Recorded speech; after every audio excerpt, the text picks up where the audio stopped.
Buenas tardes a todos. Vamos a empezar. Un momento. Vamos a empezar la charla correspondiente al tercer ciclo de conferencias sobre historia de la óptica.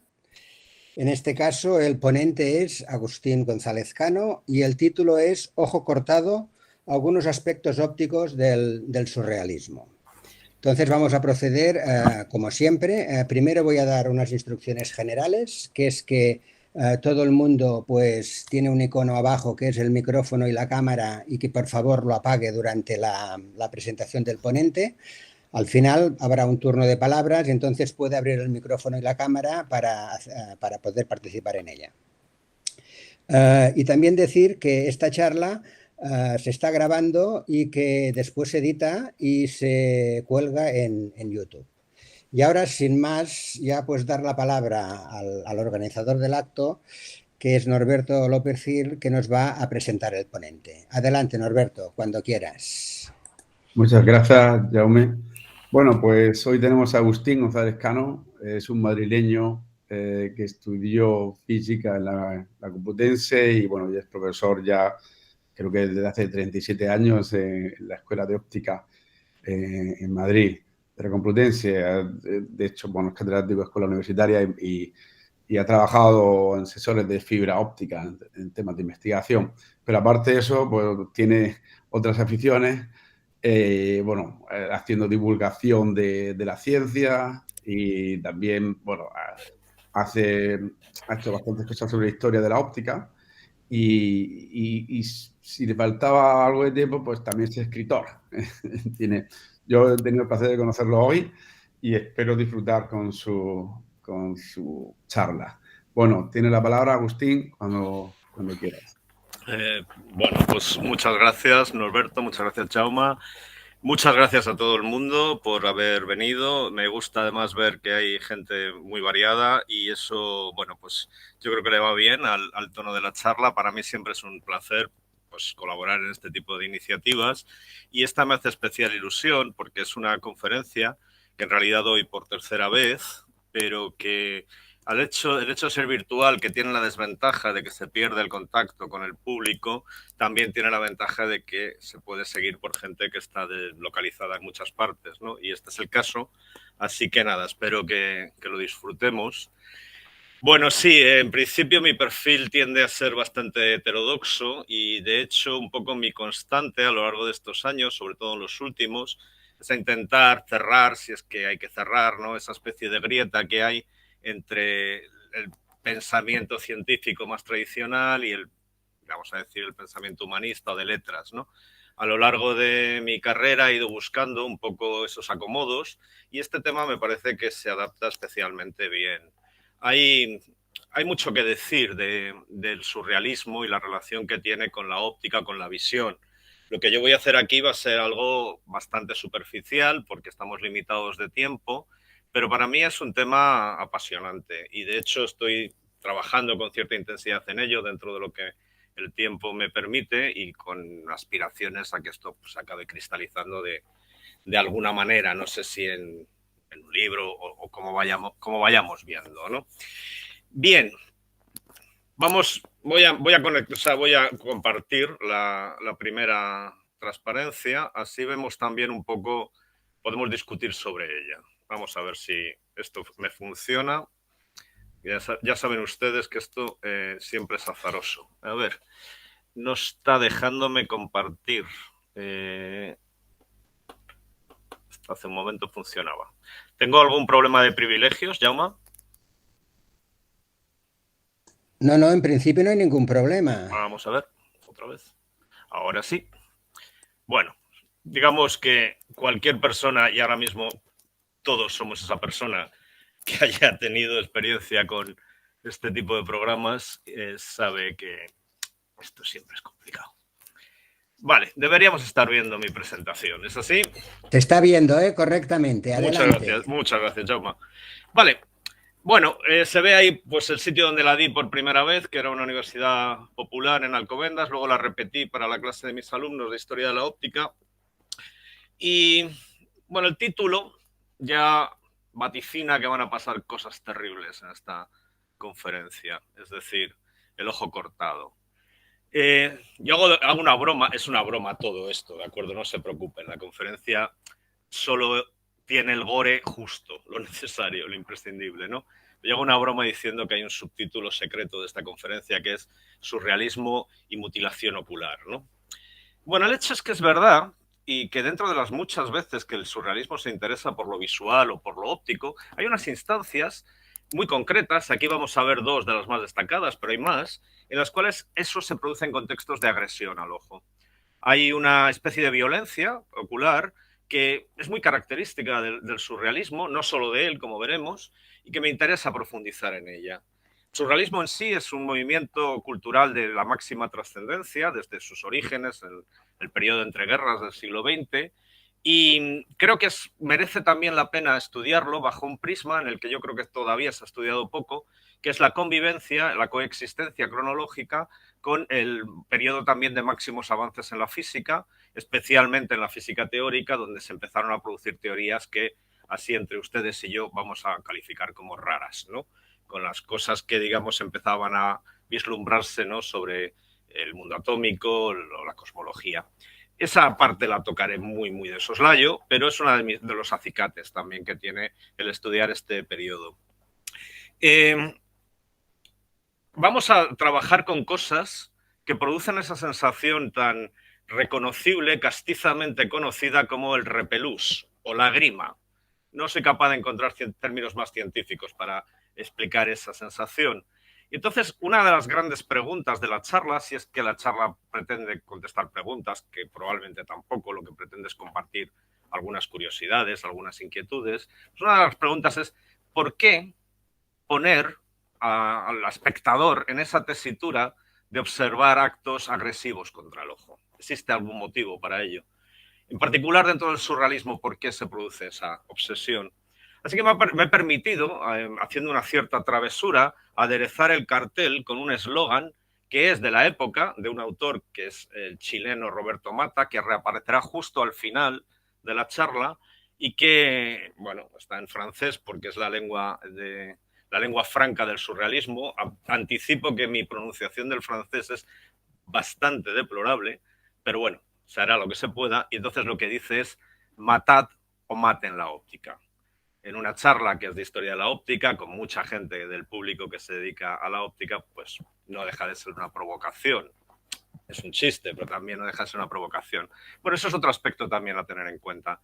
La provocación está en la base de la mayor parte de las actividades surrealistas de cara al público. Yo no me voy a erigir ahora mismo en un conferenciante surrealista, entre otras cosas porque es difícil serlo virtualmente, debería poder accionar y hacer algún tipo de cosa rara, pero sí que es verdad que sí que hay un cierto tono de provocación en todo esto y a ver hacia dónde vamos. Bueno, cuando empecé a preparar la charla, como me suele ocurrir, la gente que me conoce lo sabe, lo que hice fue proceder por acumulación. Tengo muchísimo material, es un tema que me interesa hace muchos años, y empecé a preparar una conferencia y me salían, no sé, centenares de transparencias. Entonces lo que hice fue podar, y me he quedado, yo creo que una cosa bastante aquilatada. Espero que no me enrede mucho. Si ustedes se aburren o se cansan o entran en un proceso ya de resultarles esto insoportable, pues me lo hacen saber y corto. Pero sí que necesito dedicarle un pequeño tiempo a aquilatar bien lo que es el surrealismo, o lo que vamos a entender por surrealismo. En las primeras versiones de la conferencia esto me ocupaba muchas transparencias. En un momento dado decidí que tenía que limitarme a una sola y entonces decidí hacer este collage, que es uno de los posibles que se podrían hacer. Entonces, el collage también es una técnica surrealista, vamos a intentar desbrozarlo.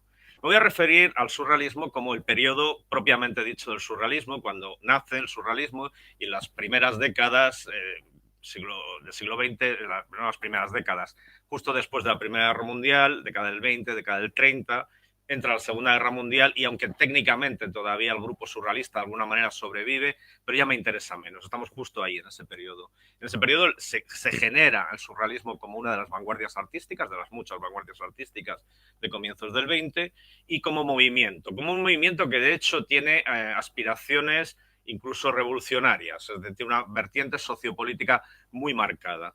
Es un movimiento que, como el resto de las vanguardias, intentan también una experimentación, intentan romper con las barreras y con las fronteras del arte, y en muchas facetas vamos a decir que lo consigue, o por lo menos introduce una serie de elementos que se han quedado ahí, hasta el punto que, como había mencionado ya, a día de hoy la palabra surrealista es una palabra del lenguaje común y todos más o menos creemos entender lo que significa, ¿no? Hay que apuntar, no obstante, que surrealismo, el prefijo sur, que en francés equivaldría a sobre, justamente lo que hace es hablar de una sobrerealidad. Los primeros que experimentaron con el surrealismo, singularmente Alexandre, proponía superrealismo o suprarrealismo o sobrerealismo, pero no son voces que hayan cuajado en castellano, pero es importante mantenerlo en la cabeza. Estaríamos hablando de una superación. No sé si hacia arriba, no sé si hacia los lados, pero la idea es que hay una crítica a la realidad tal y como se comprende habitualmente. Esa crítica incluye, vamos a decir, el pensamiento racional tradicional, el pensamiento científico, los modos artísticos normales, cuestiona la percepción, y ahí es donde nosotros vamos a meter, digamos, el cuchillo o la navaja, y además está generada en un ambiente que ya está circulando por ahí y que podemos concederle, si uno quiere, la primacía o el origen a este señor que aparece aquí con la barba, que es Sigmund Freud, por supuesto, ¿no? Que es el que inventa o, aquí digamos, populariza el concepto de inconsciente, nos viene a decir lo que pensamos con las facultades superiores del intelecto solo es una pequeña parte, es la parte que sobresale del iceberg, debajo tenemos una masa muy grande a la que no podemos acceder a voluntad, que emerge como una erupción en los sueños, en ciertos actos de la vida cotidiana, en las neurosis, en las obsesiones, y ese paisaje, esa geografía, pues vamos a decir que está por cartografiar. Ahí es donde los surrealistas quieren ir, quieren trabajar a partir de esa otra realidad que trasciende, vamos a decir, la realidad común. Y para ello proponen una serie de acercamientos y una serie de técnicas. En el collage he decidido poner dos citas que justamente no son de los surrealistas, sino de los que ellos reconocen como precursores, dos poetas malditos, Rimbaud y Lautréamont. Rimbaud, en una famosa carta que ha sido conocida por la posteridad como la Carta del Vidente, dice: digo que es preciso ser vidente, hacerse vidente. Cuidado con esto porque la palabra evidencia es clave. Evidencia está haciendo referencia, obviamente, a la evidencia, en el sentido, vamos a decir, espiritista, parapsicológico, etc. También profético, si se quiere. Así que en el momento que introducimos el término de evidencia, está en juego la visión y, por lo tanto, hay una especie de necesidad de trascendencia de la visión física común. Hay un cuestionamiento, vamos a decir, de la óptica tradicional. Y la otra cita de Lautréamont, muy conocida también, dice: bello es de los cantos de Maldoror. Dice: bello como el encuentro fortuito sobre una mesa de disección de una máquina de coser y un paraguas, que son dos objetos completamente disímiles sometidos, ¿no?, a un marco que no les corresponde. Bueno, ahí un poco están las claves de lo que sería la técnica surrealista. Para poder acceder al inconsciente, inventamos procedimientos que, por ejemplo, nos produzcan asociaciones inesperadas, como la de los objetos que acabamos de describir. Cosas que se encuentran de manera azarosa y que de repente adquieren un significado trascendente. Procedimientos de escritura automática, en el cual el poeta, el escritor, se deja llevar de la misma manera que la medium se deja llevar, pues, poseída por no se sabe qué entidades, ¿no? Este tipo de procedimientos están un poco en el origen del surrealismo. El surrealismo se desarrolla con muchos meandros, también hay una continua puesta en duda, hay continuas críticas, disidencias dentro del propio grupo, así que tampoco me atrevería a decir que esto es el surrealismo, pero son algunos elementos que nos van a ser útiles para la conferencia. En el centro del collage, y bastante a mi pesar porque no me cae bien, está André Breton. André Breton es el autonombrado papa del surrealismo, era el que oficiaba de jefe de esta falange artística, digamos, guerrera, que eran los surrealistas, y pues daba carta de naturaleza unos a otros. Entonces hay una larga línea de expulsiones, peleas, etcétera, etcétera. Los surrealistas eran muy notorios, les gustaba mucho la provocación, estaban siempre juntos, iban de un lado para otro, en las casas, en los cafés, en los estudios de los pintores, hacían exposiciones muy ruidosas, hacían actos y iban a sabotear otros actos. Es decir, era gente que quería provocar y provocar una, no sé, una revolución, una revisión de lo que había, al menos en este periodo. Para completar el collage y también para un poco presentar a los principales protagonistas, he elegido la portada del último número de la revista La Revolución Surrealista. De hecho, la publicación de revistas fue clave, obviamente, en el movimiento, y hubo varias. Esta es una de ellas. Este es el último número. Y de hecho hace eco del primer número de esa misma revista, en el que también aparecía una serie de fotos y rodeando, en ese caso, a una mujer conocida criminal, ¿no? Aquí la mujer ha sido sustituida por un cuadro de Magritte, un pintor muy importante del surrealismo. Lo que dice el texto es: yo no veo a la mujer, pero mujer no está escrito, sino pintado, escondido en el bosque, y rodean a esa imagen las fotos de muchos de los miembros más importantes del grupo surrealista, pero en una pose muy particular. Aparecen con los ojos cerrados y son fotos de fotomatón. El fotomatón es un invento reciente y a los surrealistas les parecía fascinante esta idea de que pudiera haber algo que de manera automática generaba la imagen. El que aparezca con los ojos cerrados nos resulta perturbador porque no es una pose normal y porque está asociada o al sueño, lo cual es importante en el surrealismo, o a la muerte.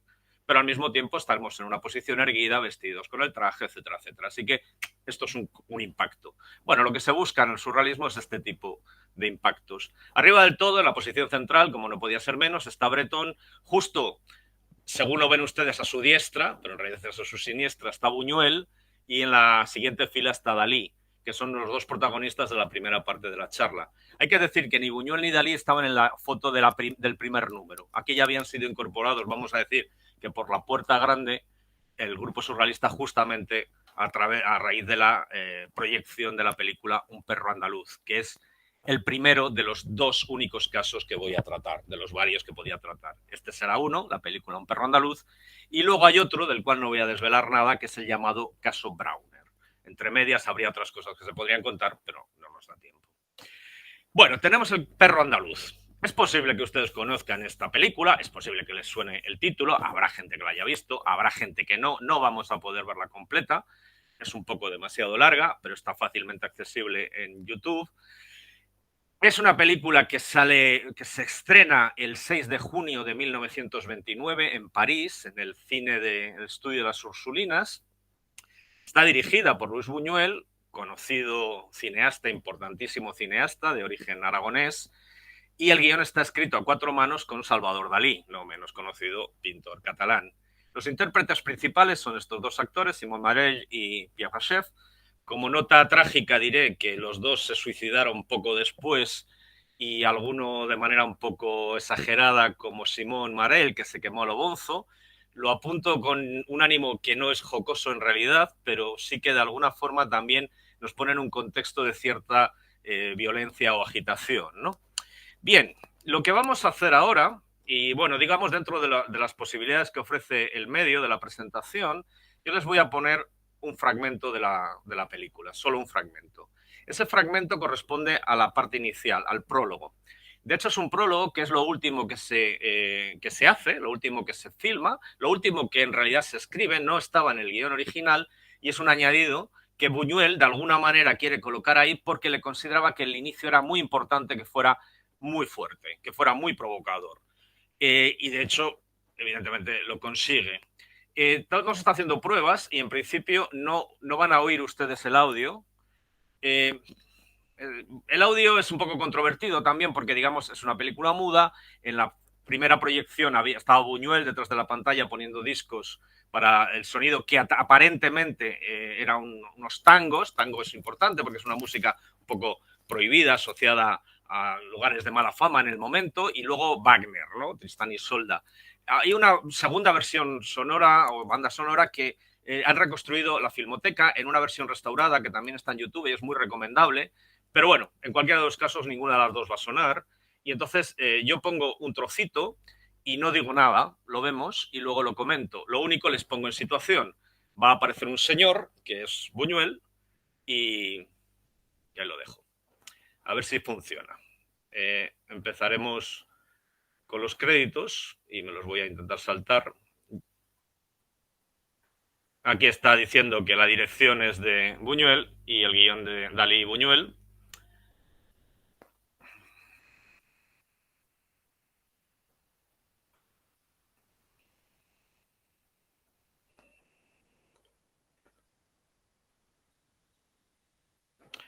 Para un momento aquí porque esto sí me parece significativo. Lo que pone ahí es érase una vez. O sea, al comienzo, el prólogo aparece pues como los cuentos, ¿no?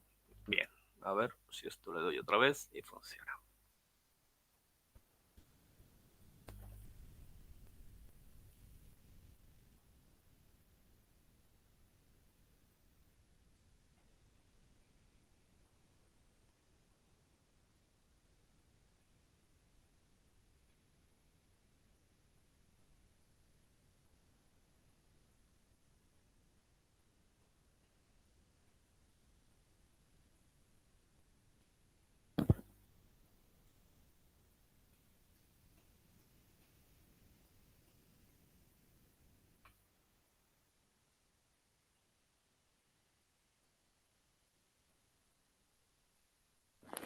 Pues hasta ahí. No está mal, ¿no? Para abrir boca. Vale, bueno, ningún ojo de ser humano fue dañado en la película. Lo que ustedes han visto es un ojo de una vaca, cosa que se aprecia por otro lado bastante bien. Y no creo que tampoco tuviera una gran pretensión Buñuel de hacer demasiado parecer que el ojo era el de la actriz, porque lo que se trata es de impactar, ¿no? Este es el guión, o la parte del guión que corresponde al prólogo, en la versión en la que se publicó en la Revolución Surrealista, poco después del estreno de la película, y en una traducción, y bueno, estos serían los elementos principales. Os voy a apuntar algunas cosas que me parecen significativas. Para empezar, no se pretenda encontrar una trama o hilación en las películas surrealistas. La idea es generar imágenes que, justamente por la justaposición que permite el montaje, estamos en los primeros tiempos del cine y se está explorando la herramienta del montaje, y los surrealistas, muy particular Buñuel, hacen un uso claramente rompedor aquí. Tenemos imágenes que no quedan relatadas, que no se sabe muy bien de dónde han venido. La primera parte es aparentemente una cosa cotidiana y sin demasiada trascendencia. Un señor está afilando una navaja, suponemos que para afeitarse. Por algún motivo, el señor se sale al balcón y queda fascinado con la imagen de la luna, una luna redonda, llena. Hay además en el firmamento unas extrañas nubes filosas horizontales. Sin solución de continuidad, esto de sin solución de continuidad es clave en la técnica surrealista, pasamos a una escena en la que hay un primer plano de una chica joven y hay un personaje que entendemos que es el de la navaja, aunque se ha puesto una corbata, y que le está sujetando el ojo y blande una navaja. Esta es una escena muy conocida. Hay hasta camisetas con ella, yo tengo una camiseta, la llevo puesta, luego se la enseño. Bueno, ahí empieza la inquietud.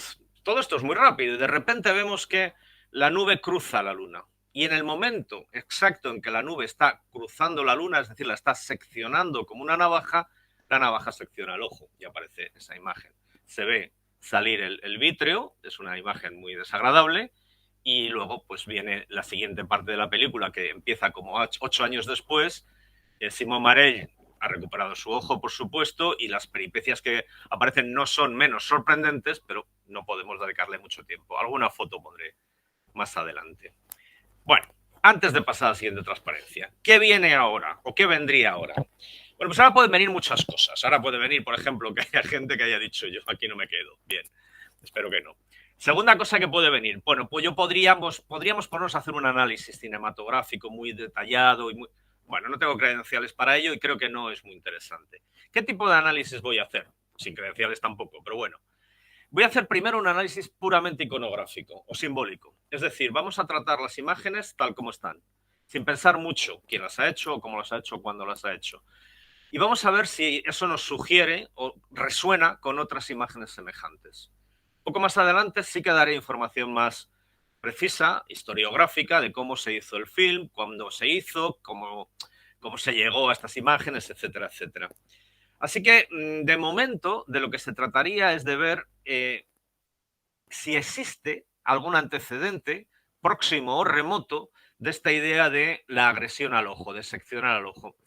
Hay una cosa que me apetece mucho decir en este punto, y ya digo demasiado, y desde luego si Buñuel estuviera escuchando esta charla, me diría que me callara, porque él estaría en contra de todo tipo de interpretación. Él va a decir, lo vamos a ver, que él ha soñado esta secuencia y que como la soñó, la pone.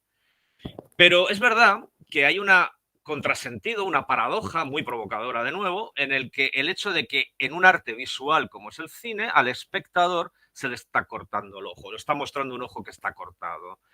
Se está queriendo decir que el ojo es un estorbo, se está queriendo decir que detrás del ojo hay otro ojo que es el que tenemos que mirar, hay otra, no sé, hay una interioridad, hay una trascendencia. Pues tal vez, o tal vez así es lo que dicen los artistas.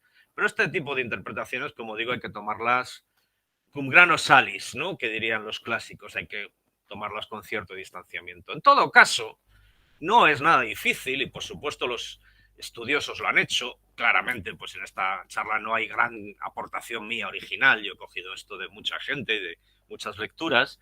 Hay en el clima del surrealismo, por parte de otros autores del grupo surrealista, un montón de imágenes que pueden relacionarse con esta. Algunas de ellas son anteriores, algunas son posteriores. No hay una relación de causalidad. Muy probablemente Buñuel no había reparado en ellas. Tampoco creo que le hubieran importado mucho. O sea, hay una gran originalidad en El perro andaluz. Bueno, aquí apunto algunas que me parecen interesantes. Por ejemplo, otro collage, ¿no? En la izquierda tendríamos un collage, de nuevo, en este caso hecho por Max Ernst, que es un poco el, si no el inventor, el popularizador de la técnica, para la portada de un libro de Paul Eluard, un poeta del grupo también, en el que se ve, bueno, esto está recortado de revistas de moda, de la época, o como fuera, y se ve un ojo atravesado por una especie de cable o de hilo. Esta idea del ojo atravesado o pinchado también está en esta escultura de Giacometti, un poco posterior a la película. Giacometti llegó a decir, y ha dejado la cita ahí en el collage, me he limitado a ocuparme de asuntos de óptica. Un escultor muy importante, digamos que la óptica la pone como la principal de sus tareas, ¿no? De otras muchas cosas que podría poner de Magritte, que es un autor que evidentemente me gusta mucho, pues le pongo este, que también es muy conocido, y es un gran ojo que llena toda la tela, pero es un ojo en el cual el iris ha sido transformado en un firmamento con nubes, y lo que sería la pupila acabaría apareciendo ahí como una especie de astro negro, de sol negro.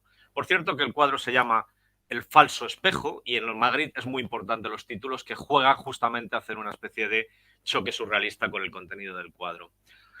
Lo que aparece a la derecha, y es justamente lo que sería la tercera parte de la conferencia, el tercer caso, y no voy a poder tratar, originalmente estaba ahí pensado, pero ya no puede ser, es un libro de Bataille, que es un autor muy interesante, vamos a decir que disidente dentro del grupo surrealista, y que es un libro que publica anónimamente en el 1928, se llama Historia del Ojo. Es un libro escandaloso, pornográfico, extremadamente violento, en el cual hay una obsesión con los ojos y con someterles a todo tipo de torturas a los ojos. Hay una evocación de un suceso real que ocurrió, que no vio Bataille, pero que tenía referencias de una acogida a un torero español, granero, unos años antes, y la cornada que entró por el ojo. Este tipo de fascinación gore muy propia de Bataille, ¿no? que se dedicaba a estos aspectos oscuros. Así que sí, evidentemente, en ese ambiente del surrealismo, relacionados unos con otros, influidos unos por otro no, está esta idea de machacar ojos. De hecho, hay aquí una pequeña cita de Luis Aragón, que es otro poeta muy importante del surrealismo, en el que dice que la existencia es un ojo estallado, un ojo machacado. Dice que se me entienda bien, un ojo que se estalla, que se machaca en todo momento, el harakiri sin fin. Bueno, ¿se inventaron esto los surrealistas? Pues obviamente no. Si nos vamos rastreando y estamos pensando en, no sé, lesiones y agresiones a los ojos, pues en la cultura clásica tenemos unos cuantos. Lo cual es interesante, es relevante, porque la cultura griega es una cultura en la que la luz juega un gran papel y hay un muy elaborado simbolismo, vamos a decir, luminoso, visual y óptico. De nuevo, podría citar muchos casos, pongo los más obvios, ¿no? Edipo, ya saben ustedes, le pasan cosas a Edipo, el destino trágico le lleva a matar a su padre, casarse con su madre, tener hijos con su madre, y cuando descubre la verdad, su madre se suicida ahorcándose y él decide aplicarse el castigo más infamante dentro de Grecia, que es arrancarse los ojos. Lo que hace es coger los broches del vestido de su madre esposa y se los clava en los ojos. Todo esto es bastante conocido, aparece en la tragedia de Sófocles. Aquí tenemos un fotograma de la película de Pasolini. Evidentemente Freud tira del hilo y lo lleva a su terreno. Edipo es un gran protagonista del psicoanálisis. Y bueno, es un lugar común, vamos a decir, ¿no? Hablar de esta especie de decisión fatal de Edipo. Me interesa recalcar que el que de alguna manera le confirma ese saber secreto que Edipo no tenía, de lo que había hecho involuntariamente, digamos, llevado por el destino y los dioses, es Tiresias. Tiresias es un personaje también muy importante de la mitología griega que es ciego. En Grecia, los clarividentes tienden a ser ciegos. Homero también se le representa como ciego. Paradójicamente, tal vez no. Justamente la idea es que los ojos físicos, impedirían la visión trascendente de la realidad que está más allá, que es un poco el juego en el que están los surrealistas. Homero, de hecho, en la Odisea nos deja otra descripción muy gore de lo que sería el enceguecimiento del gigante Polifemo, que es un cíclope, tiene un solo ojo. Aquí aparece una representación muy peculiar hecha por Odilon Redon, que es un pintor simbolista francés, ¿no? Bueno, pues Odiseo y sus compañeros le clavan una estaca ardiendo y se cuenta qué cosas pasan. Es interesante y es terrible lo que pasa porque, claro, el ojo tiene un contenido que son los humores y lo que va apareciendo, como nos dice Sófocles, es un goteo chorreante de sangre que chorreaba en tromba una negra inundación de granizo coagulado y de sangre.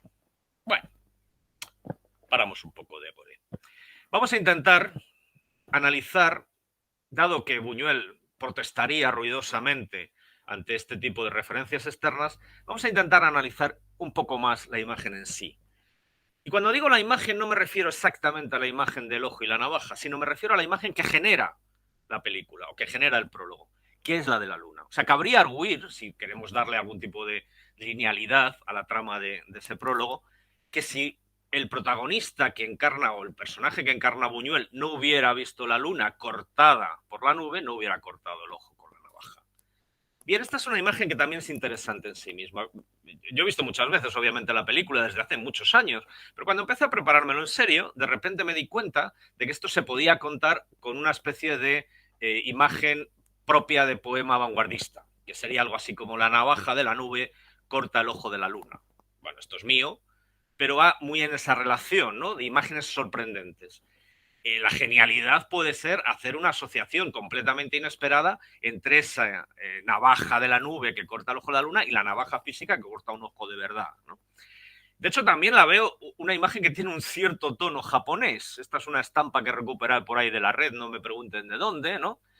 Hay otros elementos interesantes, como el humo del cigarro, ¿no? Que también nubla un poco la idea de la nube en el ojo. También está otra cosa que quería contar y eliminado en el cuento de Poe, por ejemplo, del corazón delator.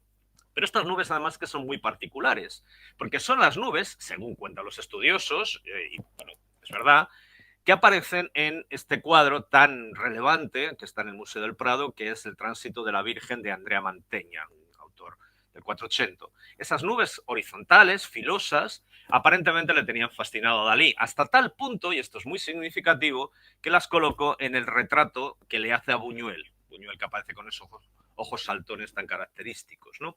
Así que hay una parentela iconográfica que puede explicar un poco lo que sería la aparición de esa imagen. Pero mirándola más, y esto es más reciente, no me había dado cuenta, me parece que también, y esto es relevante, por lo menos para parte del público, hay un contexto muy perversamente quirúrgico en todo esto, porque no hay estrictamente violencia, es decir, lo que se hace es una cosa muy brutal, pero la persona que está sufriendo el daño está tranquila y se deja hacer, si estuviera de alguna manera anestesiada. Evidentemente no tenemos un escalpelo o un bisturí, tenemos una navaja barbera, pero los gestos, ese gesto de abrir los párpados, de abrir el ojo, no son tan diferentes a los que haría pues, un oftalmólogo o un optometrista en un examen visual, o lo que se hace cuando uno se coloca una lentilla, O bueno, nos remite a esta imaginería de, en este caso, por ejemplo, esto es de un cuadro del 18 en el que se está utilizando una lanceta, ¿no?, para abrir el ojo y quizás traer una catarata, aunque en este caso pues es un niño, no sé muy bien lo que se quiere representar. Cortar el ojo, de hecho, a mí por lo menos también me resuena al corte de los ojos que aparece en la Dióptrica de Descartes, esa obra seminal de la óptica moderna, en el que se aparecen las diferentes capas y que es una cosa que cualquier persona que estudie óptica pues conoce, ¿no? Y además completo, digamos, este nuevo collage con una cita que es muy significativa y que me da pie a lo que viene justo ahora después. Y es un texto que es de Dalí, que escribió en el 28, la película es del 29, es decir, justo ahí. Y dice, las dulzuras, cuidado, las dulzuras de los finísimos cortes del bisturí sobre la curvada pupila, dilatada para la extracción de la catarata. O sea, que hay una imagen de una extracción de catarata que tiene en la cabeza Dalí por esta época. Buñuel dirá que el sueño es suyo. Bueno, ya vamos a ver algo de esto también. Y esto nos llevaría, por lo tanto, a esa prometida pequeña exploración en las circunstancias históricas en las que se produce el film, ¿no? Y eso inevitablemente está relacionado con este lugar mágico que fue la residencia de estudiantes, en la cual en los años 20 se juntó una pléyade de autores fundamentales en la historia de la cultura española, entre ellos estos tres, Buñuel, Lorca, Dalí, El enigma sin fin. Bueno, esto es un título de un cuadro de Dalí, y Buñuel, Lorca, Dalí es el título, El enigma sin fin, es el título que eligió Agustín Sánchez Vidal, un gran estudioso de Buñuel, pues para hacer un libro que versaba sobre la complejísima, fecunda y a veces tormentosa relación que tuvieron estos tres personajes, que eran tres personas jóvenes, bueno, de buena familia, con posibilidades, digamos, de poder divertirse, muy dados a la juerga y a la broma, geniales, cada uno en su faceta, y que tenían muchas idas y venidas también en su comportamiento de unos con otros. Sería muy largo de contar, ¿no? Obviamente estamos en los momentos en los que se consolida la generación del 27, y apunta este dato porque es importante. Si llamamos generación del 27 al 27 es porque en 1927 algunos de los poetas de ese grupo se reunieron para celebrar el centenario de Góngora, reivindicando la tradición gongorina que había quedado un poco, digamos, al margen de la historia. Pero justamente Buñuel y Dalí no están muy de acuerdo con eso, no les interesa la cultura establecida, quieren ser más vanguardistas, quieren ser más rompedores, y hablan incluso de los putrefactos, ¿no? Hay un libro de Lorca y Dalí que se llama Los putrefactos, hablando de toda esta gente que ya está establecida, ¿no? Los poetas profesores, ¿no? Lo que quieren es romper y apuntarse, ¿no?, al surrealismo. Y en este momento, 28, 29, estos dos, Dalí y Buñuel, están peleados de alguna manera con Lorca, porque Lorca ha publicado con un éxito, vamos, muy relevante, El romancero gitano, un libro maravilloso, pero que no es precisamente un libro que les guste a los otros dos, porque, bueno, pues aparentemente vuelve a hurgar en esta especie de andalucismo tópico, etcétera, etcétera, que es contra lo que huyen. Así que en este momento están peleaditos, ¿no? ¿Cómo de peleados? Lo suficiente como para que Lorca se lo tomara a mal. En Nueva York, sabemos que Lorca se va al 29 a Nueva York. Lorca no sabe de la película, no la ha visto, la sabe por referencias, y en Nueva York le dice a Ángel del Río, un profesor con el que está allí, estos dos, palabras textuales, han hecho una mierdecita así de pequeñita que se llama El perro andaluz, y el perro andaluz soy yo. O sea, Lorca tenía claro que el perro andaluz es él. Buñuel negó esto siempre por activa y por pasiva. Es decir, él consideraba El perro andaluz es un título que él estaba ya utilizando para una colección de poemas, como veremos en la transparencia siguiente, y de alguna manera El perro andaluz era una especie de nombre en clave, jocoso, para referirse a todos esos poetas del sur ya pues un poco obsoletos, a los que estos pues le hacían un poco la guerra. Pero bueno, de alguna manera en esta charla en la que van a tener una gran presencia tanto Buñuel como Dalí, el tercer protagonista oculto o secreto es Lorca, y conviene que lo tengamos en la cabeza, porque me parece que sí hay bastante de chiste privado en Un perro andaluz, y sí hay bastantes alusiones que podrían referirse a Lorca. Entre otras cosas, por ejemplo, la luna, muy lorquiana. Es muy significativo que en Nueva York, a rebufo de esto, Lorca escribe un guión un guión cinematográfico que se basaba igualmente, como en Un perro andaluz, en una justaposición de imágenes muy impactantes sin aparente hilación, que se llamó Un viaje a la luna, ¿de acuerdo? Como la película de Méliès. Ok, pues efectivamente, Buñuel en este momento ya está considerando el título de Un perro andaluz para una colección de poemas suyos. Buñuel escribe en este momento. Buñuel todavía no es cineasta. Buñuel se estrena con Un perro andaluz. Pero no se le da bien escribir. Y no tiene facilidad y le envidia la facilidad a Lorca. No es su medio de expresión. Entonces los textos de Buñuel se quedaron ahí un poco como cierta arqueología. Fueron recuperados por Sánchez Vidal y ahora están editados en esta edición de Cátedra, que reúne su obra literaria. Y son poemas vanguardistas de la época, muy en la línea de lo que uno puede encontrar por los diferentes autores del surrealismo. Voy a citar este texto también para que se vea qué tipo de textos estamos hablando, pero me gustaría señalar que he colocado también ahí la portada del disco de Lagartija Nick de hace un par de años, dedicado a los poemas de Buñuel. Lagartija Nick, creo que sabrán que es asociado con el gran Enrique Morente, produjeron esa maravilla de disco que es el Omega, que estaba basado en buena parte en poemas de Lorca. Les merece la pena escucharlo. Bien, este texto es uno de los que escribía justo por la época en la que se estaba preparando la película Buñuel y tiene muchísimas alusiones visuales, alusiones, digamos, a la violencia ocular. Se llama Palacio de Hielo. Lo leo. Ya les aviso, tiene una aparente forma narrativa, pero no le busquen más sentido, déjense llevar un poco por las imágenes. Dice, los charcos formaban un dominó decapitado de edificios, de los que uno es el torreón que me contaron en la infancia de una sola ventana tan alta como los ojos de madre cuando se inclinan sobre la cuna. Hay otro texto de la misma época que también habla de los ojos de la madre. Cerca de la ventana pende un ahorcado que se balancea sobre el abismo cercado de eternidad, aullado despacio. Soy yo. Las mayúsculas son de Buñuel. Es mi esqueleto del que ya no quedan sino los ojos. Lo cual está muy bien porque desde luego lo que no tiene un esqueleto son ojos, ¿no? Los ojos es de lo primero que desaparece. Tan pronto me sonríen, tan pronto me bizquean, tan pronto se me van a comer una miga de pan en el interior del cerebro. La ventana se abre y aparece una dama que se da Purissois, esmalte en las uñas.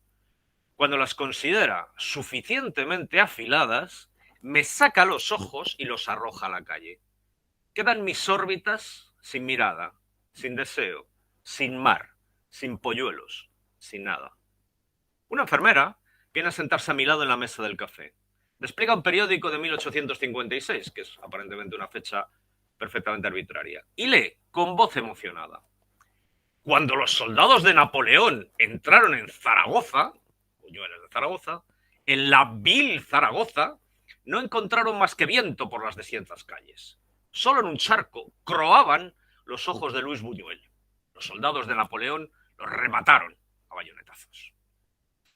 Así que por esta época, Buñuel se está presentando en un poema como con los ojos arrancados y que acaban croando en un charco.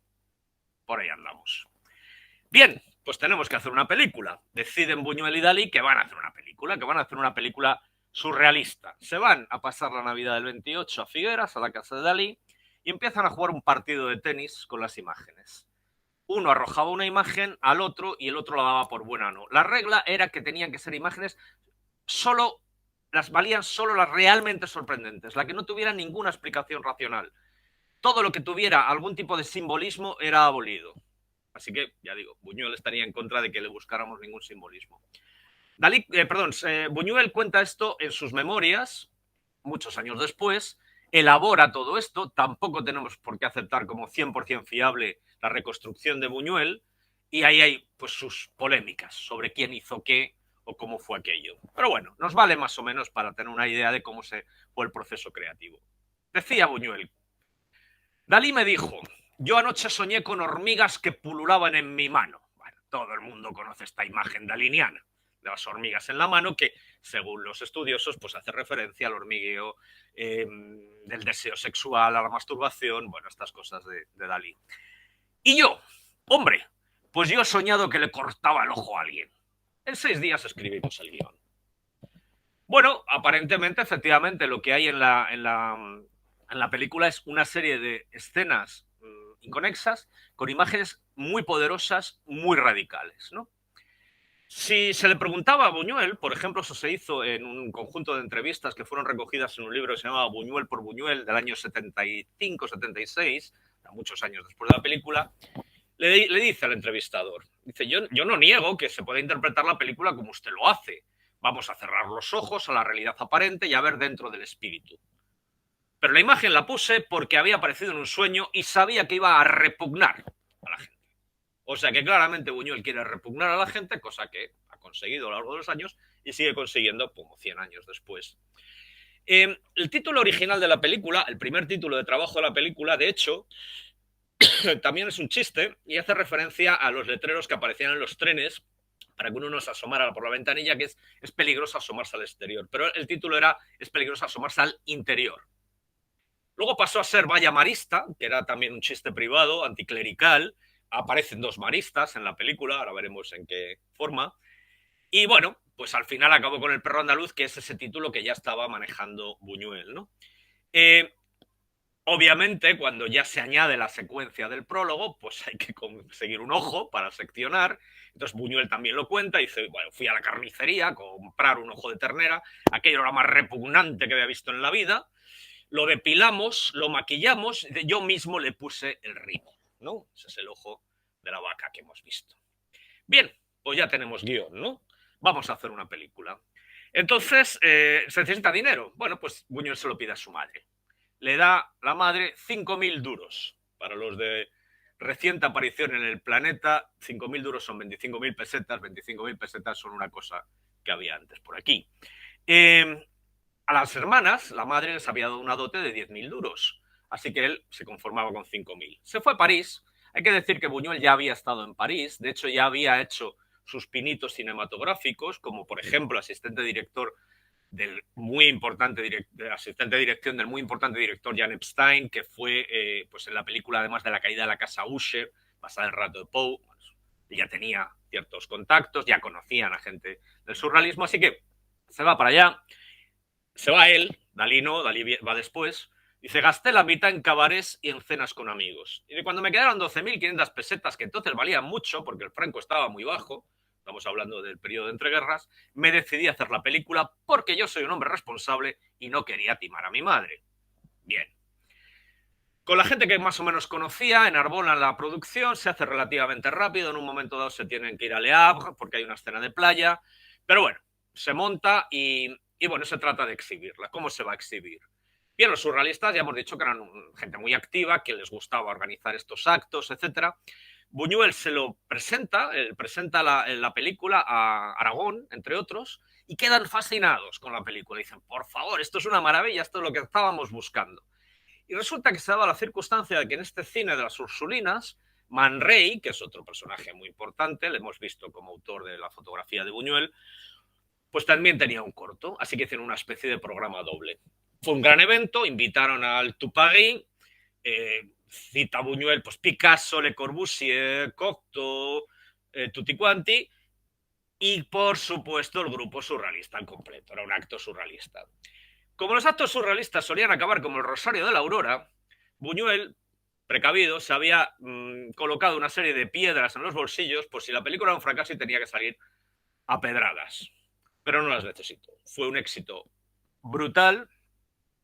La película fue saludada por los surrealistas como un hito en la historia de la cinematografía. Se siguió exhibiendo, no en las Ursulinas, en otro cine durante muchas semanas. Le permitió a Buñuel muy rápidamente filmar su largo, ya un largo que es La Edad de Oro, L'Âge d'Or, que es también completamente surrealista, y es verdad que marca un antes y un después en la historia del cine. La carrera de Buñuel a partir de ahí es compleja. Buñuel en España, por ejemplo, rueda el famoso documental Las Urdes Tierra sin Pan, bajo los auspicios de la República.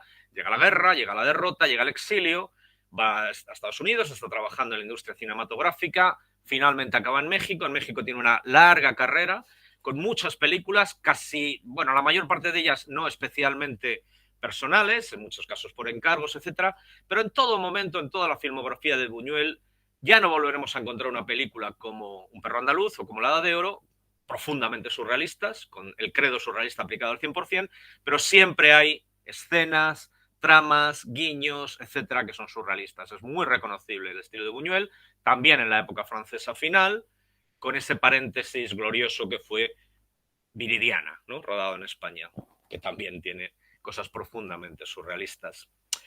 Así que, pues el perro andaluz había cumplido su objetivo, había hecho mucho ruido. ¿Solo por la secuencia del ojo? No, no se crean. Tiene secuencias para aburrir que hacen mucho ruido. Selecciono aquí algunas y les invito a que vean ustedes el resto. Y las he puesto porque hay cosas que tienen que ver con ojos y tal. Una muy relevante es una, que es una imagen que se les había ocurrido a estos dos, en la que son dos pianos de cola sobre los cuales hay sendos burros putrefactos. Además están atados también dos maristas. El marista de la derecha es Dalí. Y todo esto está siendo arrastrado por el protagonista con gran esfuerzo por esta habitación, ¿no? También hay pues, la mano con hormigas de Dalí, esta mano cortada que también tiene su protagonismo en una parte de la película. Aquí tenemos el ojo del burro putrefacto y esta escena muy perturbadora en la que este protagonista está con la chica que es la protagonista también, Simone Marell, y le está acariciando los senos que se transforman en las nalgas. Y él tiene estos ojos en blanco y de la boca sale esta baba sanguinolenta que también hace referencia un poco a esa materia que se escapa del ojo. Pues de este palo vamos, es decir, este sería el perro andaluz. ¿Empatar al burgués? Probablemente, pero la verdad es que son secuencias muy fascinantes, en el puro sentido del término fascinante, algo que realmente nos perturba.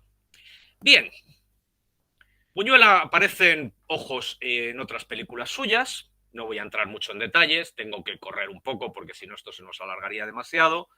También aparecen ojos dañados de diferentes maneras en muchas películas, aquí solo he colocado algunas. Peculiarmente, por ejemplo, una de las primeras películas del cine, El viaje a la luna aparece antropomorfizada y le cae el cohete sobre el ojo justamente, esta secuencia inmortal de Acorazado Potemkin, de la escalera de Odessa, el momento terrible en el que Roy Batty le saca los ojos a Tyrell en Blade Runner, más jocosamente dentro del clima este ultraviolento de las películas de Tarantino en Kill Bill, esta cosa de que se arrancan los ojos y pues Uma Thurman le arranca el ojo a Daryl Hannah y luego pues se procede a pisotearlo. O esta escena que es muy perturbadora también de La naranja mecánica, donde Alex está siendo sometido a un tratamiento de choque para anular en él la violencia y se le obliga a mirar con estos blefarostatos que han aparecido antes en las secuencias estas quirúrgicas. Pero antes de salir de esta parte de la charla y encaminarnos ya al término de la conferencia en algunos minutos, si hablamos de cine sí que tenemos que mencionar a Hitchcock. Por varios motivos, fundamentalmente porque Hitchcock es un admirador confeso y discípulo, casi diríamos, de Buñuel, y en muchas de las películas de Hitchcock hay guiños muy buñuelescos, aunque quizá no digamos, tan reconocibles, o por lo menos conectados con esta idea del inconsciente y lo psicoanalítico. Pero esta película en particular, que en España se distribuyó como Recuerda, y que el título original es Spellbound, que es algo así como hechizado, hay una secuencia que tiene unos decorados hechos por Dalí en su aventura hollywoodiense. Esos decorados corresponden a una secuencia onírica, un sueño del protagonista, que es Gregory Peck, que ha perdido la memoria, y una terapeuta, Ingrid Bergman, está intentando recuperar esos recuerdos abolidos por un shock, ¿no? Y esta secuencia, pues más o menos quiere escenificar eso, y hay un telón que oculta algo con un montón de ojos dibujados y hay un personaje del sueño que aparece y corta con las tijeras ese ojo, ¿no? En una autocita muy clara de Dalí.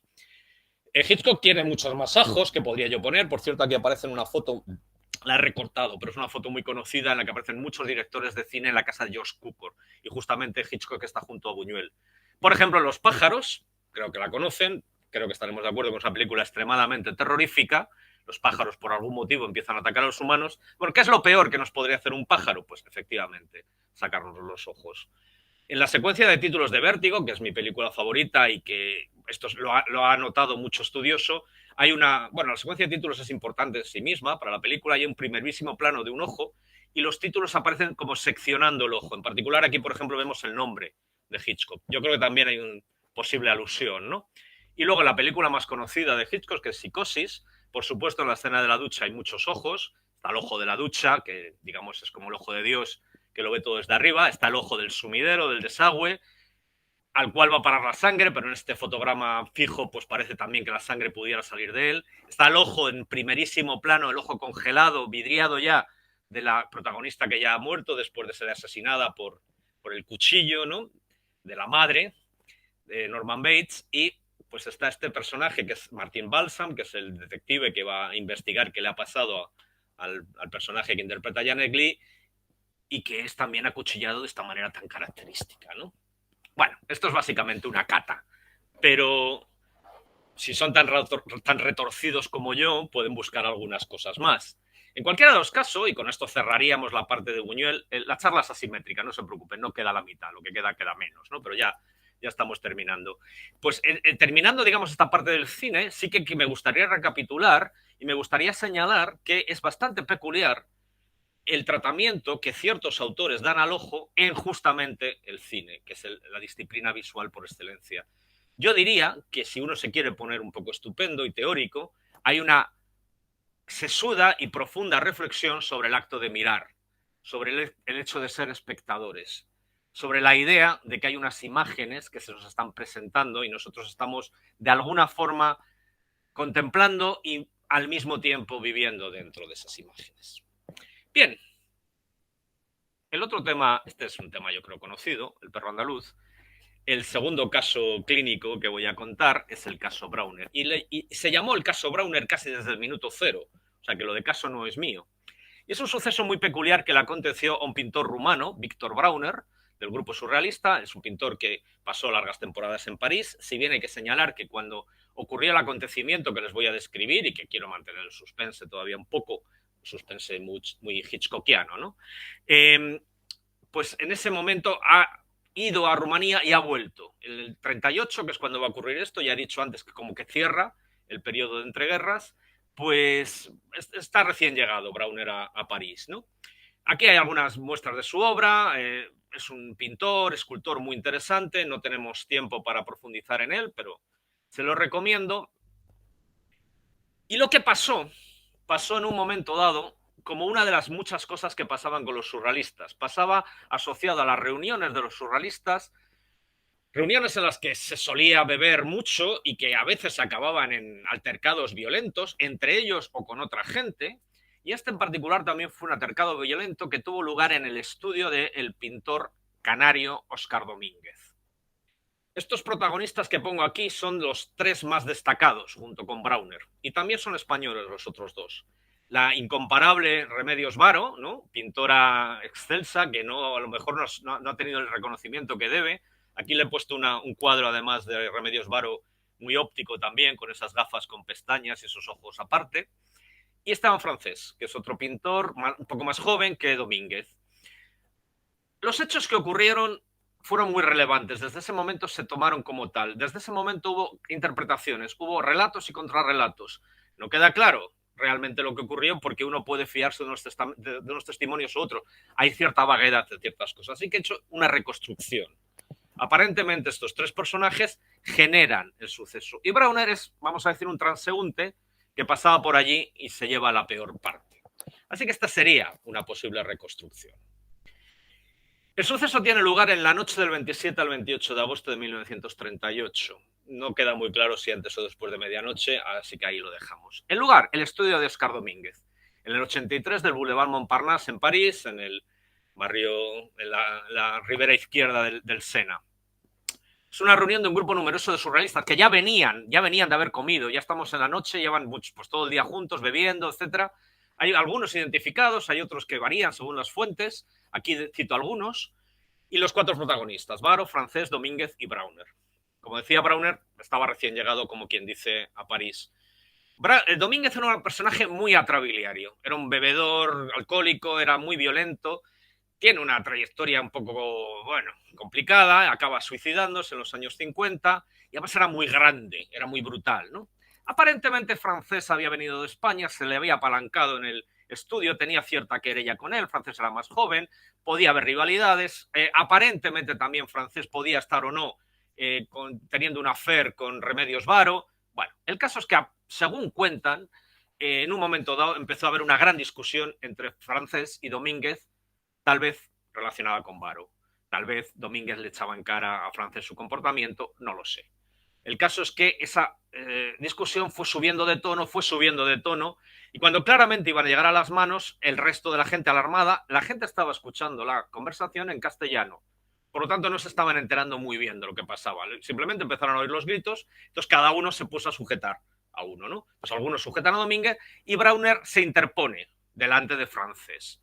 Domínguez se zafa y le arroja o un vaso o una botella, hay discrepancias, probablemente un vaso, a Francés, que era con el que se estaba peleando, pero le acierta a Brauner en un ojo.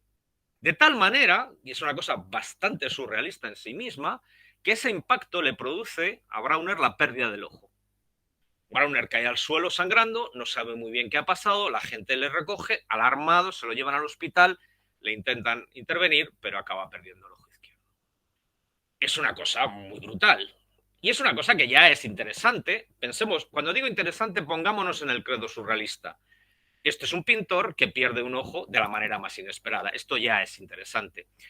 Como empezaron rápidamente a hacer análisis de lo que había pasado, como un hecho que de alguna manera definía el surrealismo, se recupera, por ejemplo, pues una foto de unos años antes en el que Brauner había sido el fotógrafo, fotografiaba a una vidente a la que había vendado los ojos sosteniendo una escultura de Brancusi. Bueno, aquí hay una escultura de Brancusi, no es esta. Y esta foto se hace en el 83 de Montparnasse, antes de que fuera el estudio de Domínguez. O sea que ya hay como una premonición. Bueno, sí, vale, esto es un juego. Ya. Pero sigan conmigo. En el 31, 7 años antes de los sucesos, Brauner se había pintado de esta guisa. Un autorretrato con el ojo arrancado. Con esta pinta tan particular que tiene el ojo, saliendo la sangre, esta materia gelatinosa de los humores. Es decir, Brauner prefiguró su destino. Es verdad que en el cuadro el ojo es el derecho y el ojo que perdió es el izquierdo, como se puede apreciar en esa foto de Brauner de mayor, ¿no? También es verdad que cuando se está hablando de un autorretrato, puede uno pensar que uno se está mirando en el espejo. Aquí teníamos el 100% de probabilidades de acertar. O era una cosa o era otra. Así que la gente que conocía la obra de Brauner, y en particular el propio Brauner, de repente se vio sorprendido, ¿no?, ante esta premonición. Brauner volvió incesantemente sobre su suceso como el suceso más relevante de su vida. En un momento dado, por ejemplo, lo asocia al retrato de Van Gogh con la oreja cortada, pero la oreja de Van Gogh ya estaba cortada cuando lo pintó, ¿no? Dice que es el hecho más doloroso y más importante, ¿no? Bueno, pues esto ya es otra cosa. Desde el punto de vista del surrealismo, este azar que es muy significativo. Estamos entrando en territorios trascendentes, estamos de alguna manera aboliendo el tiempo. Ya. Pero es que no solo es es que Brauner llevaba años obsesionado con los ojos y pintando cuadros en los que los ojos eran dañados. Bien, ahora se los voy a enseñar. No voy a citar, no voy a leer todo esto, pero Brauner escribió sobre el suceso y hizo un dossier que él mismo llamó el caso Brauner. Aquí lo cuenta, ¿no? Aquí cuenta justamente ese momento en el que él reconoce, por un azar, en el momento que lo están sacando del estudio y se ve en el espejo, reconoce su propio autorretrato, ¿no? Él dice, en un accidente que en principio era insignificante y el que yo ni siquiera era el protagonista, después de un terrible golpe en la cabeza, mi ojo izquierdo me fue arrancado con una rapidez imposible de explicar, incluso si se reconstruyen los hechos, y me quedé convertido en un cíclope para toda la vida, ¿no? Efectivamente, ya desde el 23-24, Brauner se había pintado un autorretrato con un ojo que llora. El ojo está ahí, pero sale algo del ojo que tiene bastante pinta de esa materia densa, ¿no? Hay cuadros como estos, ¿no? Obviamente aquí tenemos también un juego con el simbolismo, con toda la obsesión sexual del psicoanálisis. Este es un ojo vulva. Tenemos también ojos que aparentemente emiten apéndices más fálicos, relaciones, digamos, con el sexo masculino o el femenino. De hecho, vamos a ver un poco más adelante que Brauner empieza a pintar cuadros en los que lo que se sale de los ojos son unos cuernos.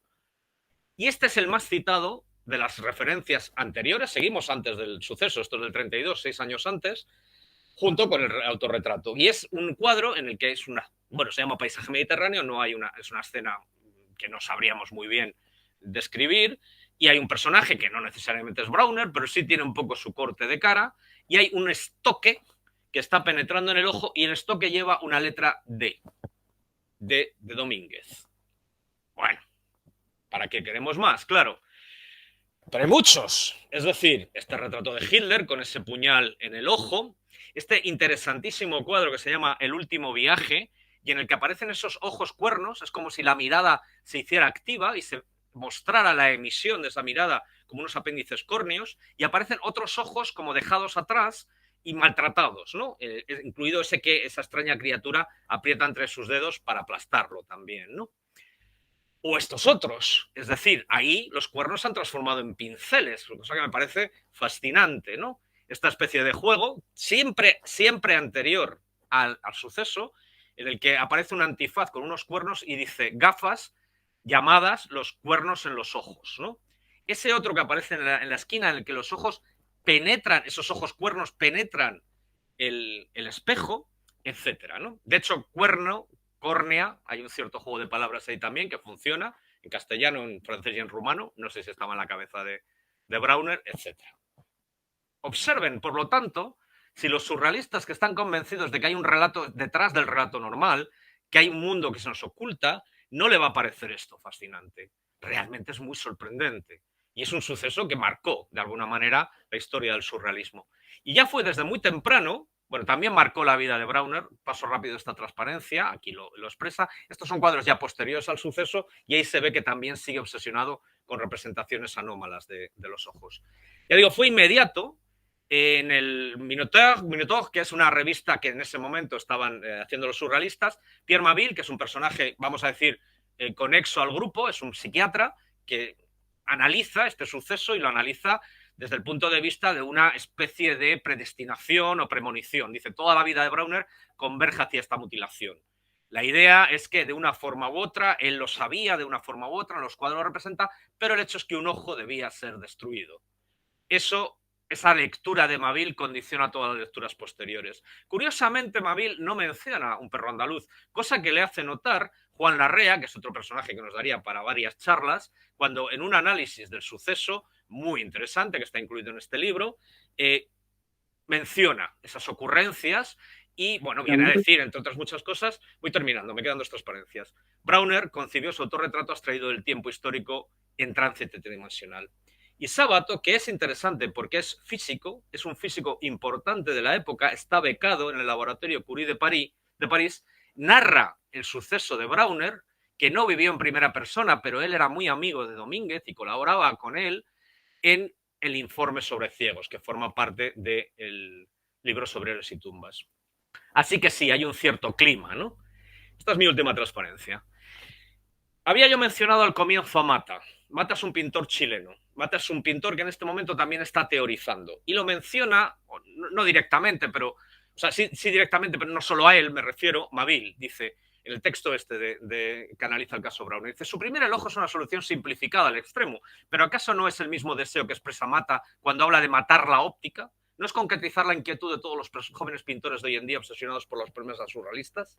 Matar la óptica. Dice Mata, quiero mostrar que el ojo no ve. Dice, elevarse más allá de las dimensiones euclidianas visuales. He abierto los ojos hasta perder la vista. Esa es la idea. La idea es abandonar lo que hasta ese momento, por donde se había transitado ese momento. Bueno, y termino con esta última imagen de las muchas que hemos tenido, imágenes con ojo, que me parece un cierre de círculo perfecto.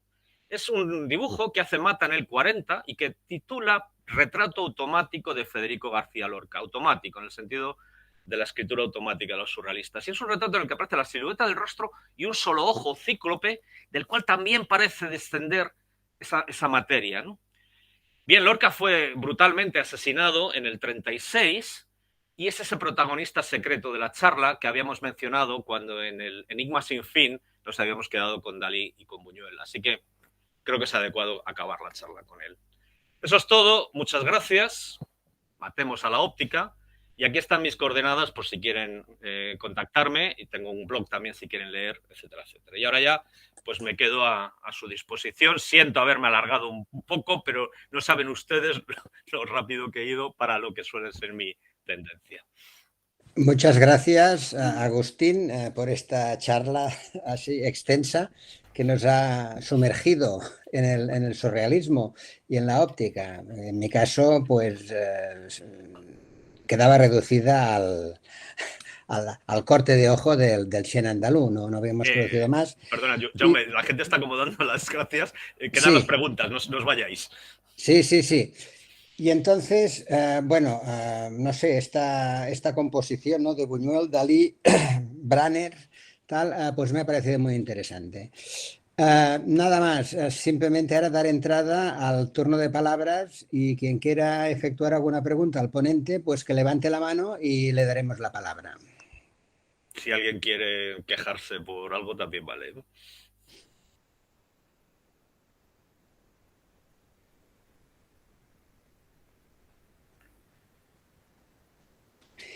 No se anima nadie, ¿eh?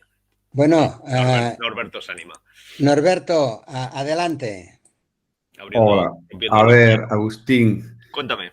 muchas gracias. La verdad, Vale. la charla a mí me ha tenido así con los ojos bien abiertos todo el tiempo.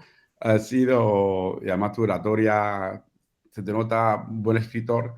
Pero te digo que de todas las series que llevamos de charlas, sin duda, es la más surrealista de todas. Nunca mejor dicho. Esa era la idea.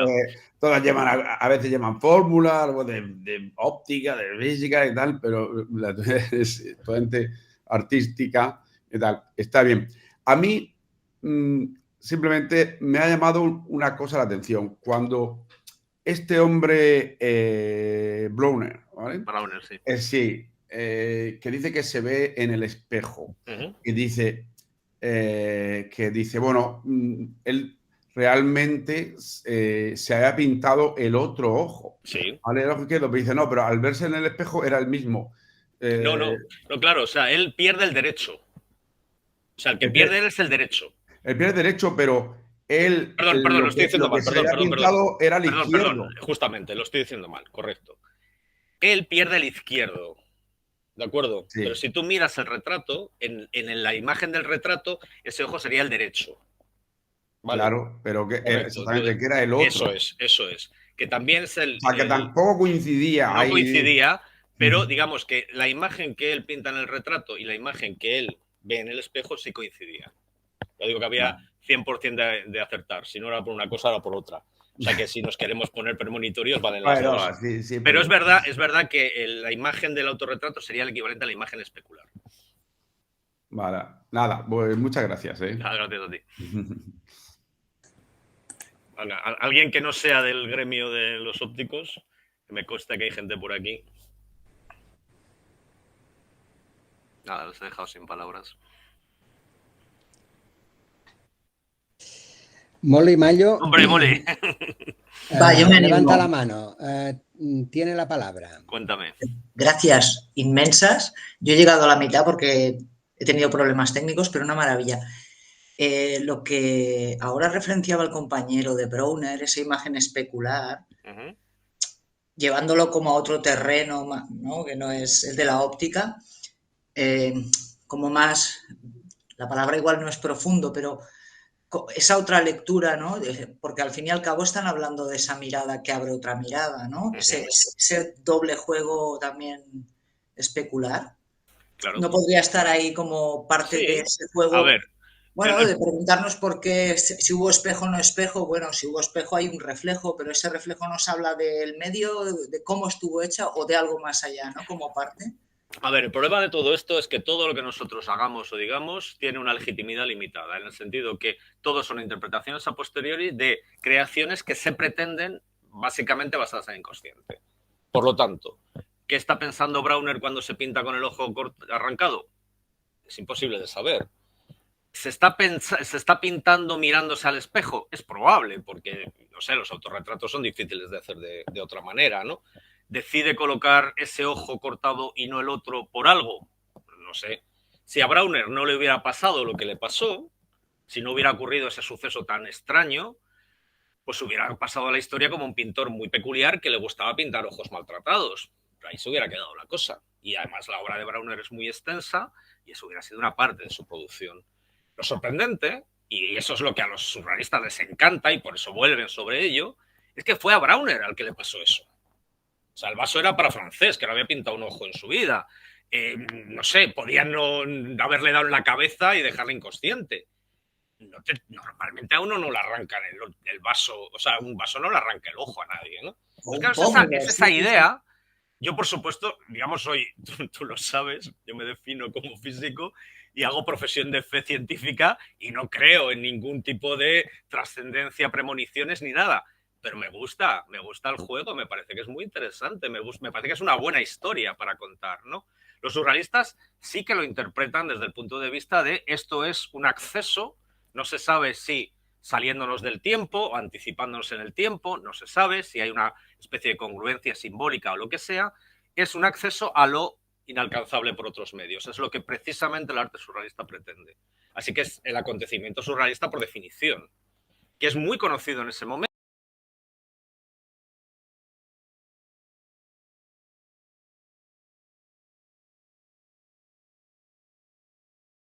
No puede no contarse el perro andaluz, que es lo que le reprocha la REA a Mavil justamente. Y el perro andaluz sí es mucho más conocido y además culturalmente, desde que está mucho más en nuestro entorno, ¿no? En realidad, esos son dos catas, ya digo, hay más posibilidades de tratar el tema de los ojos en el surrealismo.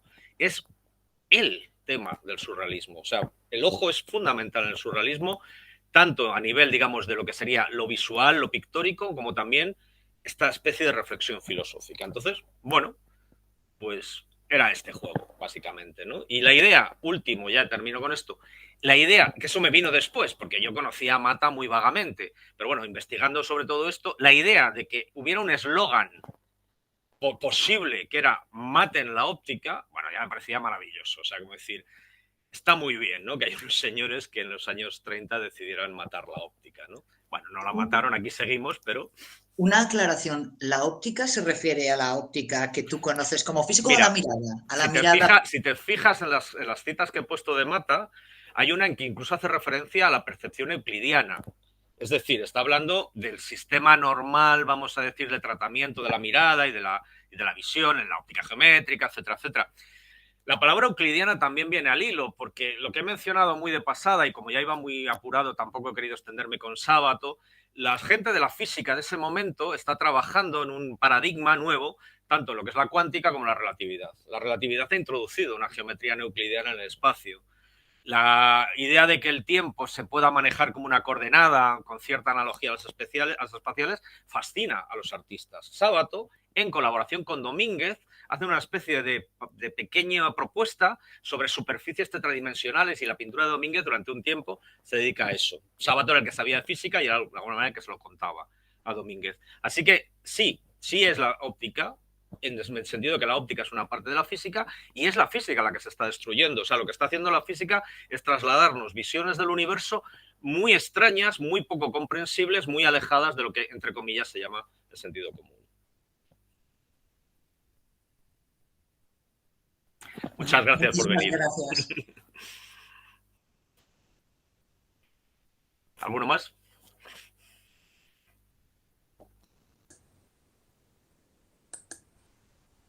Bien, parece que no. Parece que no hay más. Me permito deciros, ya digo que estoy a vuestra disposición, sí, tanto con el correo. Más, ¿eh? ¿Así que hay más? ¿Hay más? Sí. Pues no se ha levantado la mano. Manifiéstate. Es que estamos levantando la... Está Lola. Hola, Lola. Ah, vale. Saludos. Levantando la mano y yo, pero no nos veis. Pues irrumpid. No, venga, adelante. Lola la ha levantado primero. Bueno, Leonor, cuenta, ya que estás tú en pantalla. Lola la ha levantado primero. Igual sigue tú. Ahora luego vamos con Lola. Bueno, pues una era que no deja de ser curiosa la sincronía que ocurre y que en consulta se ve frecuentemente en personas que van a sufrir algún tipo de accidente, ese tipo de revelación o de obsesión con ese tema en varios años antes. Entonces, no es un caso aislado. Lo digo porque quede a ella. Sé que estoy rodeada de muchos científicos. La segunda, me pregunto, yo no puedo ver esa escena sin cerrar los ojos. Claro. La escena. Entonces, me pregunto si esa escena, no de alguna manera, no es una provocación para cerrar, para que cerremos los ojos y veamos, ¿no? Cerrar los ojos para ver de verdad, ¿no? Sin duda. Bueno, solo esos 2 comentarios. Gracias, Leonor. Sí, me ha encantado. Gracias, Agus. Gracias, ha sido fantástica. Pues ya te digo, sin duda, hay una lectura posible. Es decir, la imagen es tan fuerte que no podemos mirarla. Y esa aversión, ese desviar la mirada, también es un efecto que es profundamente fisiológico, que es este que decía yo del repelús, o sea, produce el erizamiento del vello. Esa respuesta es involuntaria y es un juego al que podemos acceder si lo que queremos hacer es ir más allá. En un orden más burgués, más establecido, uno puede, bueno, sí, sugerir cosas, pero esta mostración, este poner en evidencia algo que uno no va a ver normalmente y que no quiere ver y no quiere mirar, es el juego que hace Buñuel. A partir de ahí, hombre, cada uno se lo toma como buenamente puede. Es decir, habrá gente que dirá, pero esto es una guarrería, esto es una estupidez, ¿qué narices estamos haciendo aquí? Pero bueno, negar ahora la trascendencia de esa película, lo importante que ha sido para la historia del cine, lo fundamental que fue para el surrealismo, y de nuevo, como Brauner, si esa película sale sin la escena del ojo, me permito decir, aunque hubiera burros putrefactos en pianos, no es lo mismo. O sea que Buñuel estuvo muy acertado colocado esa escena del ojo, lo primero. Claro. Y a partir de ahí, cada espectador que se enfrenta a ella dice, ostras, lo que hay aquí. Cosa que no hubiera ocurrido probablemente con ningún otro gesto, porque no hay probablemente nada que nos produzca más desazón que el daño a los ojos. Claro, y además es abrir el ojo, rasgar el ojo para ver más allá. Exacto, abrir, esa es otra lectura. Es decir, cuando tú abres, o sea, tú estás seccionando, no estás arrancándolo, estás seccionándolo con una navaja, entonces estás abriendo una ranura, ¿no? Gracias, Hola. Muchas gracias. Gracias, Leonor.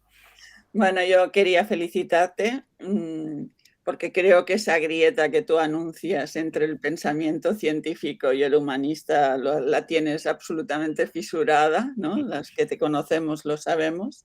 Quiero felicitar también a los organizadores por este ciclo de charlas. Y a mí me ha parecido muy interesante porque, aparte de que los ejemplos son muy interesantes, por el hilo de conexión, ¿no? Porque hay unas conexiones artísticas y hay unas conexiones metafísicas o existenciales, porque, por ejemplo, cuando te refieres a los antecedentes clásicos, ¿no? Como Edipo, Tiresias, Homero, etcétera, hay una alusión existencial a la ceguera universal del ser humano, ¿no? Como de alguna manera de intentar solo estar en lo evidente, ¿no? Y no estar nunca en lo que representa estar en aquello en lo que no se ve, ¿no? En lo que no se ve a simple vista. Y luego me parece muy interesante que lo hayas mostrado con el elemento del cine y de la pintura, porque creo que además es extensible a la escritura también, ¿no? Porque más allá de la concreción del ojo, lo que define la posición o el estilo o el rasgo o la característica de un artista es su mirada particular. Entonces, cuando los surrealistas introducen la navaja con el ojo, también están diciendo, que también lo has dicho, ¿no? Que hay que romper con todo lo anterior y que realmente para construir algo nuevo hay que destruir también de alguna determinada manera, ¿no? Entonces me han parecido muy, muy bonitos todos los ejemplos. Creo que el cine es el gran medio que puede hacer esto también. Ahora Víctor Erice nos ha dicho que cerremos los ojos con esa maravillosa película, y ahora con también la intervención de Leonor y a ti, que sabemos como a muchos de nosotros que te encanta Borges, ¿no? El elemento del azar, ¿no? Ese azar tan brutal, ¿no? Tan que siempre dicen que él mismo dijo que el azar es una cita, ¿no? Es como si a Brauner ese destino de Edipo se reprodujera en Brauner, ¿no? De alguna determinada manera, ¿no? Y entonces me parece muy interesante porque has enlazado muchos elementos que por fuera de los surrealistas, que todo eran imágenes inconexas para sorprender, tú has sabido hacer una hilazón y un entramado, así que muchas felicidades. Muchas gracias, Lola. Evidentemente, o sea, la ceguera es un tema muy importante culturalmente y muy importante en Grecia. Daría para otra charla. Nuestra cultura es, al menos la cultura occidental, tradicional, es muy visual, está muy basada en la vista. De hecho, se habla de una cultura oculocéntrica, etcétera, etcétera. Entonces, todo lo que sea salirnos de ese paradigma es meternos justamente pues, en las tinieblas, en los subterráneos, bueno, donde va a pasear Fernando Vidal Olmos en el informe sobre ciegos, ¿no?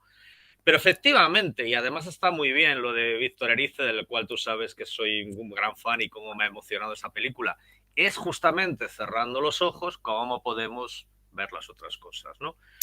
Cerrando los ojos soñamos, cerrando los ojos vemos otras realidades, y claro que eso está ahí en el mensaje. Lo que me interesa es esa combinación de ese planteamiento justamente metafísico, más o menos tradicional, con la rompedora puesta en escena del surrealismo a partir de ese gesto de la navaja que corta, que es genialidad de Buñuel. Repito, se le haya parecido en un sueño o no, el hecho es que desde el momento que esa navaja abre ese ojo, cambia la historia por completo. Entonces, ese era el juego, justamente.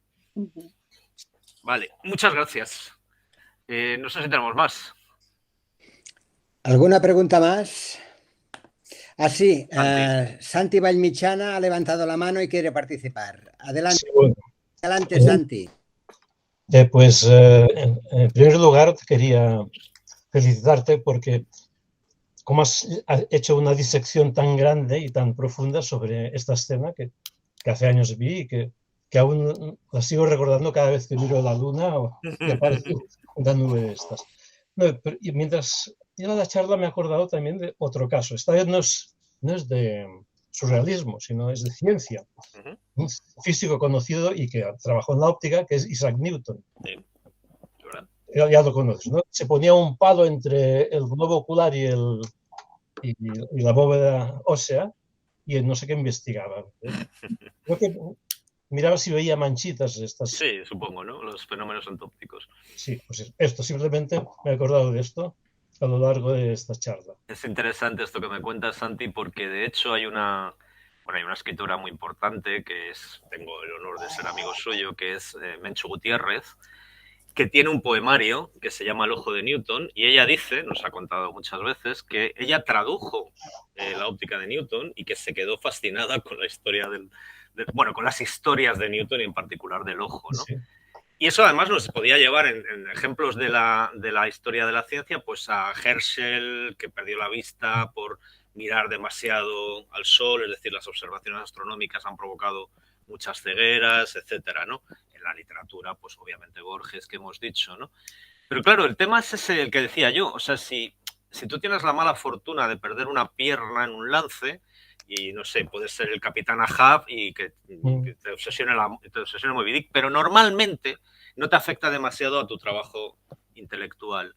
Pero la pérdida de la visión es una cosa completamente drástica en una sociedad basada en la vista. Entonces, personas que se enfrentan a esa tesitura tienen que de alguna manera reconstruir todo su mundo, ¿no? Por eso, cualquier cosa que pase en una película o en un cuadro que haga referencia a una lesión, una mutilación, una violencia con el ojo, nos apela tanto, porque sabemos que perder los ojos sería de las peores cosas que no podrían pasar, ¿no? El uso, vamos a decir, provocador o no sé, para remover, que hace Buñuel, me parece muy atrevido en ese sentido, porque lo normal es que al ver eso, efectivamente, como estábamos mencionando antes, como decía Leonor, primero vas a apartar la vista y ya no vas a ver la película, que es de lo que se trataba, y a lo mejor te sales del cine, ¿no? Es verdad que hemos normalizado mucho ya a lo largo de los años la violencia en las películas de terror y hemos visto cosas absolutamente brutales, pero no te las crees, son demasiado exageradas, ¿no? Basta que haya una cierta violencia hacia los ojos, que no sea muy exagerada, y de repente uno se pone a temblar, ¿no? Lo que decía de los pájaros, ¿no? En los pájaros pasan cosas terribles y la sensación esta de que vienen los pájaros a comernos es brutal. Pero la idea del pájaro con el ojo, que también aparece en el informe sobre ciegos, ostras, a mí por lo menos, ya digo que si a alguien le produce repelús esta charla es a mí. O sea que probablemente yo también la hago para exorcizar, ¿no? Ciertos temores. Entonces, claramente. O sea, hay toda una historia paralela que no es ni de la ciencia ni del arte, es de la cultura en general, que es cómo abordamos el tema de la visión, de la vista, de la ceguera, de la mirada, ¿no? Muy bien, gracias. Muy bien. ¿Alguna pregunta más? Bueno, parece que esto está llegando al final. Simplemente, pues felicitar al ponente por tan interesante charla, que a mí particularmente me parece que a muchos pues nos ha abierto un poco los ojos, en esto Pero que del no con una surrealismo. navaja, ¿no? Sí, no, con esto del surrealismo. Y bueno, y dar las gracias a los participantes. Sin nada más, pues damos ya por terminada la charla. Buenas noches a todos. Buenas